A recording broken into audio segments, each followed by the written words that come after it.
So I'm talking about before the overthrow. When you think about technology, innovation, right? Like Native Hawaiians were like the best navigators in the entire world. A lot of it in the history books was glossed over, the overthrow of the Hawaiian kingdom. Education was a colonial tool in Hawaii. Quote unquote, modernize Hawaii. It's really taken its toll on the Hawaiian culture, cultural genocide. Now we have to fight that tooth and nail, and we can't wait any longer to fight that. And now that we learned the truth, it's hard to deny the facts of where we live in Hawaii.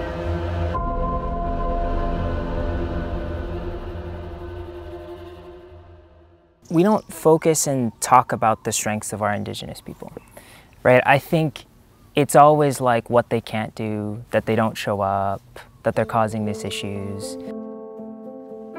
When you think about technology, innovation, right? Like Native Hawaiians were like the best navigators in the entire world, right? Like if you identify strengths, how do those strengths then inform the work?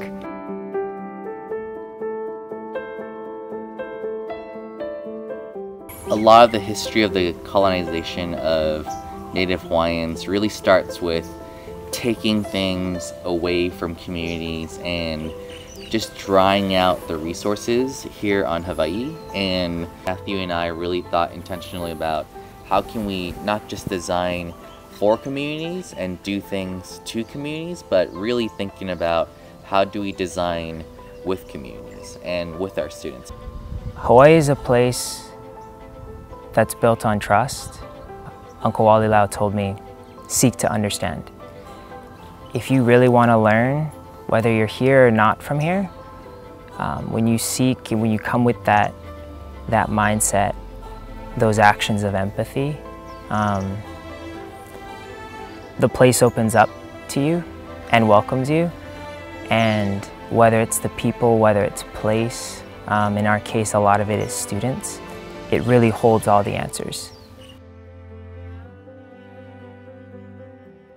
I think we're really working to create programming that scales like that curious identity, that identity of like being really change makers for those most marginalized.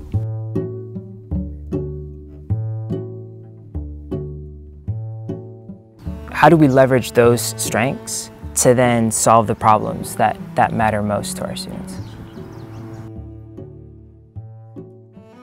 Especially for a lot of our marginalized students, whether they're Native Hawaiian or they're Micronesian, sometimes their sense of identity may not be cultivated in our public schools. And so I think that's why we thought, like, we want to make sure the students who don't feel like they can see themselves in our schools feel like they belong in our schools, feel like they can belong in our organization.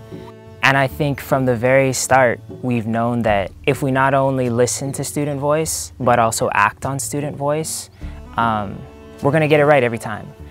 And it might look messy. Be Curious is very scrappy. Yeah, none of our projects look the same. That's the whole point.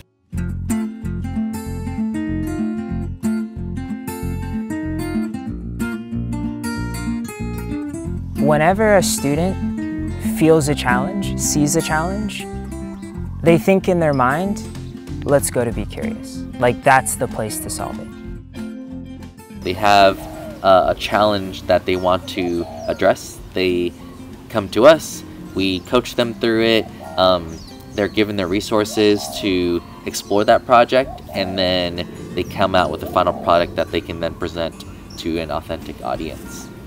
We're really about like making students at the center, and then when we do that, what does it look like when they're constantly leading the people from this place? And then our job is just to take all those beautiful answers and put them together in a way that really meets the needs of the students living here, who are part of here, who are the ones like gonna change our world and keep it the Hawaii that we know. Be curious. People, places, spaces.